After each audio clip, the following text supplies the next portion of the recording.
Olá, sejam todos bem-vindos à atividade de hoje, um talk sobre a 4ª Conferência Brasileira de Mudança do Clima. A discussão sobre o clima não pode parar. Essa atividade faz parte da Conferência Ethos em 2022 e é com grande prazer que eu começo a apresentar um pouco dos nossos desdobramentos e principais decisões para a realização da Conferência Brasileira de Mudança do Clima. Eu vou aqui nessa rápida intervenção de 20 minutos, em formato talk, comentar rapidamente como é que foram as últimas conclusões da COP26, os endereçamentos para a agenda de 2022, então como finalizamos o último ano, quais são os objetivos e temáticas esperadas para discussões no ano de 2022, né? Logo após a apresentação sobre a COP, eu vou passar rapidamente alguns dos principais pontos de desdobramento da agenda em 2022, para a chegada na COP27. A COP27 acontecerá esse ano no Egito, é a primeira vez que um país africano é sede da COP, então estamos todos muito animados em relação a isso, e muitas temáticas importantes a serem desdobradas no território, né? Com isso, passando um pouquinho dessas expectativas de 2021, de 2022, eu vou comentar sobre a construção e o processo colaborativo multissetorial para a construção da Conferência Brasileira de Mudança do Clima, que a gente chama de CBMC, simplificando. Então, para aproveitar o meu tempo de fala aqui, eu já vou começar contando um pouco sobre as conclusões da COP26, a começar que a COP26 teve esse diferencial, foi diferente das demais realizações, pelo fato da participação muito abrangente da sociedade em geral, dos diversos atores que compõem as principais organizações, as principais articulações para decisões climáticas, né? Então, a gente contou com essa exemplar participação dos movimentos sociais, das organizações de base da sociedade civil, do setor empresarial, dos governos subnacionais, né, a nível estadual, a nível municipal, também a nível legislativo. Então, essa grande participação e essa diferença de atores corroborou para conclusões mais abrangentes e que endereçassem melhor essas diversas vozes, né? Então, essa grande participação multissetorial acabou também por colaborar nessa nossa argumentação, justamente, de que a agenda de clima não é mais apenas uma decisão a ser tomada a nível federal, né, a nível nacional, então que essas decisões sobre adaptação, mitigação e caminhos para a descarbonização hoje acabam sendo tomadas a níveis distintos, né, então a gente conta com esse cascateamento na tomada de decisão, o que é bastante importante para a gente atingir nossos objetivos de recuperação climática e de estabelecimento de um caminho saudável de manutenção do 1,5 graus, né, que é um dos pontos que eu também vou comentar sobre as principais conclusões da COP26. Então, um pouco isso que eu queria comentar a princípio, né, essa diferença de organizações que fazem parte da UNFCCC e da COP, acaba por pulverizar essa tomada de decisão e com isso a gente caminha mais rapidamente, né. Uma das atividades propostas pelo Instituto Ethos, que aconteceu no Brasil Climate Action Hub, endereçou justamente essa diversidade de atores e de posicionamentos, né. A atividade teve o nome Organização em Rede para Ação Climática, e como esse tipo de organização é essencial para a gente alcançar os objetivos do Acordo de Paris e dos demais outros acordos internacionais, né, como a Agenda 2030 e os Objetivos do Desenvolvimento Sustentável. Então, falando um pouquinho desse contexto da COP, né,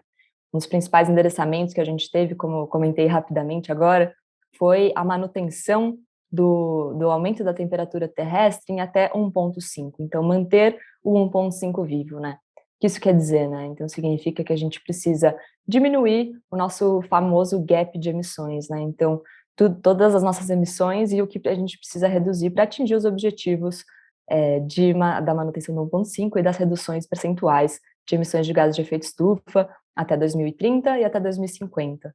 Então, essa primeira observação sobre a manutenção do 1,5 é de extrema importância, tendo em vista que agora, para 2022, se espera que esses compromissos, as novas NDCs, ou seja, as novas contribuições nacionalmente determinadas,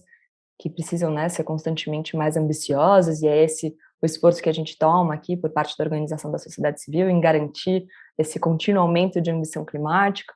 mas, né, essa primeira vez a manifestação da ONU, da UNFCCC, em um documento final de COP, que as novas NDCs submetidas em 2022 têm que ter seus objetivos alinhados à manutenção do 1,5, né, até então, o percentual indicado por cada país para a descarbonização era de acordo com a capacidade de redução de emissões de gás de efeito estufa daquele país, né? hoje a gente enfrenta essa situação. Então, todas as NDCs têm que estar alinhadas com a manutenção do 1,5, que foi já exaustivamente comentado pela ciência climática, que seria um nível máximo de aumento de temperatura que a gente conseguisse manter um pouco do nosso modo de vida, né, sem grandes impactos e sem tantas aplicações de vulnerabilidade em regiões mais vulneráveis, no caso, né. Vou aprofundar um pouquinho esse assunto daqui a pouco. Outro desdobramento bastante importante da COP26 em Glasgow foi que esse gap de emissões, justamente que eu comentei, ele tem que ser reduzido em 45% a níveis globais, né? E essas emissões, elas têm que ser garantidas, essa redução de emissão, ela tem que ser garantida até 2030 para cumprir esse objetivo da manutenção do 1,5. E aí, né, quais seriam esses principais setores a serem endereçados e como esse desdobramento aconteceu também na discussão da COP, né? Então, os 4 principais setores que foram endereçados no documento final de Glasgow foram os setores de carvão, de combustíveis fósseis e uso de veículos automotores, né, o financiamento climático e mudança do uso do solo e a gestão florestal. Então, né, sobre o carvão e combustíveis fósseis, a ideia é justamente que essa redução seja acentuada periodicamente, né, então a cada ano a gente tenha um nível de diminuição percentualmente maior do que o anterior, né, e essa questão da redução do uso de carvão e combustíveis fósseis apareceu pela primeira vez em um pacto global, né, então isso foi bastante interessante. Sobre financiamento climático, que eu vou comentar aqui também mais para frente, a principal discussão foi sobre perdas e danos, sendo o direcionamento de recursos financeiros e de capitais, né, para a recuperação de países em situação de vulnerabilidade que acabam enfrentando extremos climáticos com cada vez mais frequência, né. Então, como a gente poderia direcionar recursos, né, países ditos desenvolvidos poderiam direcionar recursos aos países ditos em desenvolvimento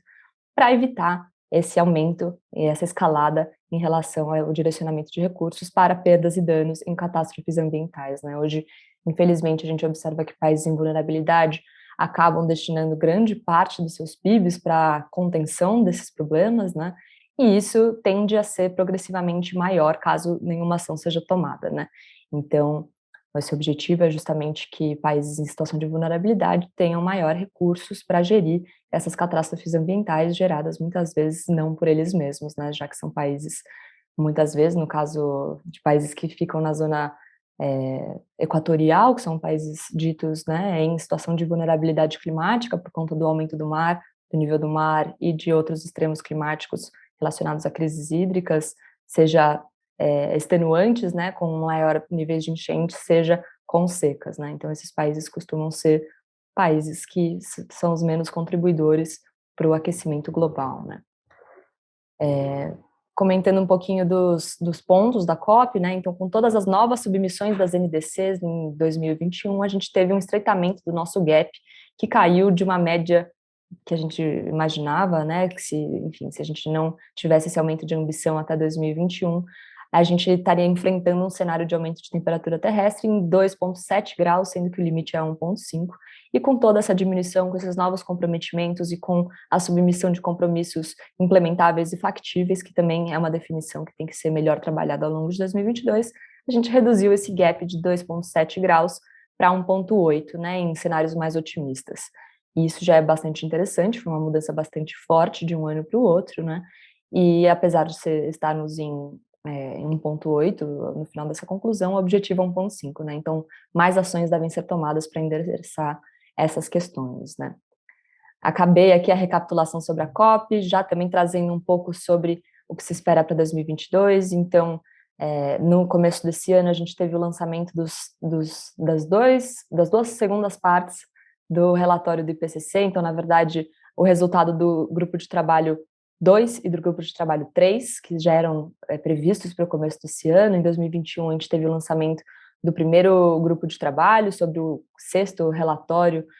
de mudanças climáticas promovido pelo IPCC, e esse primeiro relatório lançado em 2021 apontou com toda certeza, sem sombra de dúvidas, que o aumento de temperatura terrestre e o maior acúmulo de gases de efeito estufa na atmosfera são resultados da ação antrópica, mas de uma ação antrópica específica, né, de sociedades industrializadas, né, não são todas as sociedades que têm esse tipo de relacionamento com o mundo e com a Terra, né? Inclusive, a gente precisa tomar muitas lições de outras maneiras de se estar na Terra, que não seja desse modelo industrial, né? Mas a conclusão do IPCC foi que justamente, né, sociedades capitalizadas em modelos industriais são as responsáveis pelo aumento progressivo da temperatura terrestre.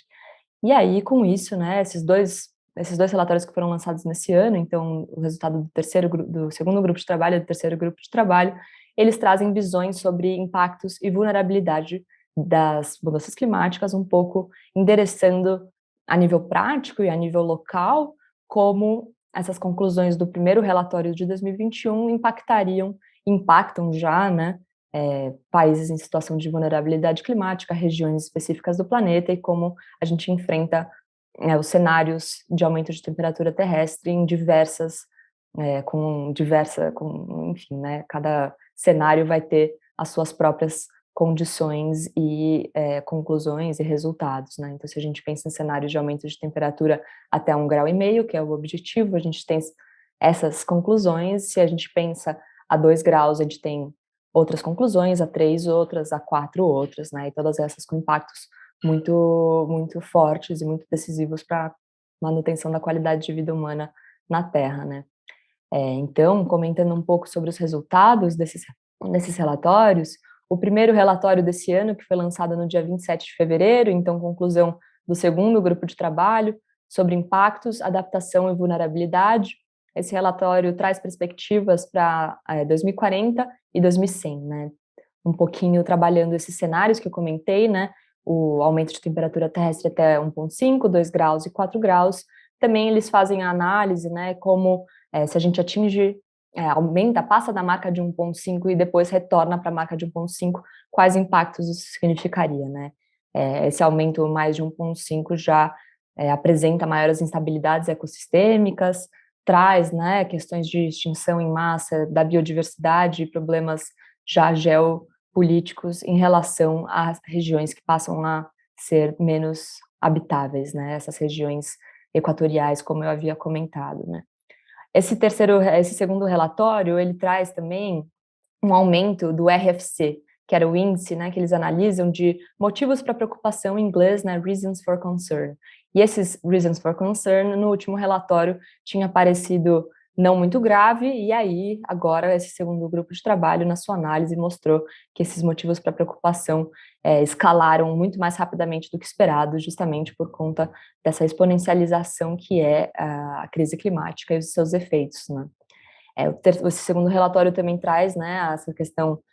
de impactos irreversíveis, justamente, né, mesmo ultrapassando o aumento de temperatura terrestre de 1,5 graus e retornando para ele, a gente já encontraria, né, impactos irreversíveis nas condições não só humanas, mas no arranjo ecossistêmico que a gente observa hoje em dia, né. Um pouquinho sobre, eles também trazem questões sobre diferenças entre uma boa adaptação e uma má adaptação, então, onde focar a energia e onde focar, direcionar o olhar, né, para a adaptação que consiga endereçar de uma melhor maneira e de uma maneira mais eficiente a nossa pressa, né, para alcançar esses objetivos postos, né. O terceiro relatório, a terceira etapa desse grande sexto relatório, né, do IPCC, que foi promovida pelo terceiro grupo de trabalho, tem relação e cujo título é justamente, né, mitigação da mudança do clima. Ele traz levantamentos estatísticos das emissões, estabelecimento de cenários para redução, então usa esses cenários apresentados no documento anterior para fazer justamente esses outros cenários de possíveis reduções, né. Então, uma vez que o relatório 2 traz quais seriam essas visões, quais seriam esses impactos, o relatório 3 tem a determinação de mitigação, né? Então, como esses pontos poderiam ser endereçados, mitigados e adaptados para que a gente alcance os objetivos postos, né? Então, como eu comentei, né, o nosso índice de redução de gases de efeito estufa tem que estar abaixo de 45% até 2030 e tendo em vista o cenário um pouco cruel que a gente teve, que infelizmente desde 2010, perdão, até agora, 2022, a gente observou um crescimento em 12% das emissões de gases de efeito estufa globalmente. Então, endereçar essa redução de 45% até 2030, de fato, será um desafio, né? E esse terceiro relatório, né, a mitigação da mudança do clima, traz um ponto bastante importante, né, a desigualdade entre as emissões, e é justamente isso que a gente vai tratar também um pouquinho mais para frente, que, enfim, quer dizer justamente que países maiores emissores de gases de efeito estufa muitas vezes não serão os países que mais vão sofrer, os países que mais vão ter enfrentamentos e crises e a situação dos extremos climáticos, né? Então, essa diferença entre emissor e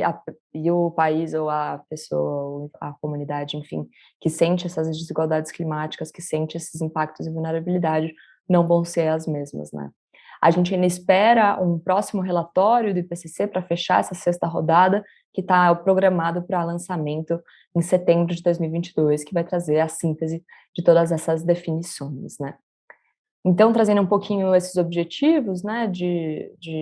do IPCC, estou trazendo o IPCC que justamente ele vai balizar a nossa tomada de decisão de conteúdo quanto à condução aqui dos nossos projetos, produtos. Então, trazendo um pouquinho, né, que esses cenários de aumento de temperatura trazem implicações, né, não só sociais, mas de arranjos geopolíticos, trazem consequências climatológicas e devem ser ponto de atenção para a tomada de decisão política, né. E a COP27, como eu disse, acontece pela primeira vez na África, e esses países africanos dessa zona temperada costumam ser países que destinam maior parte do seu PIB para enfrentamento das catástrofes, como eu comentei, em relação à conclusão de perdas e danos na COP26, né? Então, essa parte de financiamento para transição climática e adaptação é essencial para que a gente possa garantir esse equilíbrio populacional e que, enfim, a gente consiga garantir com que as pessoas tenham segurança climática, segurança hídrica, segurança alimentar e outros tipos de garantias que só podem ser resultado de uma boa gestão climática e ecossistêmica. Um pouco da CBMC, então, como a CBMC se localiza dentro de todos esses contextos, né, que é basicamente o meu objetivo aqui, justamente, né, tendo em vista essa necessidade de endereçar impactos e vulnerabilidade climática, a CBMC traz essa questão junto aos seus correalizadores esses que são organizações da sociedade civil, governos locais, movimentos sociais, academia e o setor privado, justamente, né? Então, especialmente na parte de governos subnacionais, sejam estados, sejam municípios que começam a perceber os impactos da mudança climática em seus territórios e como eles devem endereçar essa questão de vulnerabilidade climática, a gente percebeu dentro desse grupo de correalizadores da CBMC, a necessidade de descentralizar a CBMC, né? Ela vem do histórico de acontecimento apenas uma vez ao ano, né, anterior à COP, para que a gente possa influenciar a tomada de decisão na COP, mas esse ano a gente optou por um outro caminho, né? Então, a descentralização da CBMC responde essa necessidade do contexto atual de atingir as diferentes regiões e de explorar como essas diversas regiões vão ser impactadas pelos efeitos da mudança do clima, né? Então, a gente vai contar com um modelo um pouco variado esse ano, um modelo híbrido e descentralizado, então um híbrido, porque a gente vai contar com atividades virtuais e atividades presenciais nos territórios. As atividades online vão acontecer nos dias 20 de maio e no dia 15 de julho. Todas as informações sobre datas e conteúdo também estão disponíveis no site da conferência, que é o climabrasil.org.br, e as atividades presenciais vão acontecer em Niterói e em Recife. Com isso, a gente endereça um pouco dessa questão de percepções locais sobre a mudança do clima e como as cidades brasileiras vêm enfrentando esse desdobramento das mudanças climáticas em seus territórios e as suas vulnerabilidades, né? Um pouquinho aqui mais da CBMC. A gente, com a definição de conteúdo para a construção da CBMC, a gente teve essa preocupação em ter uma conferência alinhada que pudesse endereçar todas as questões de enfrentamento climático,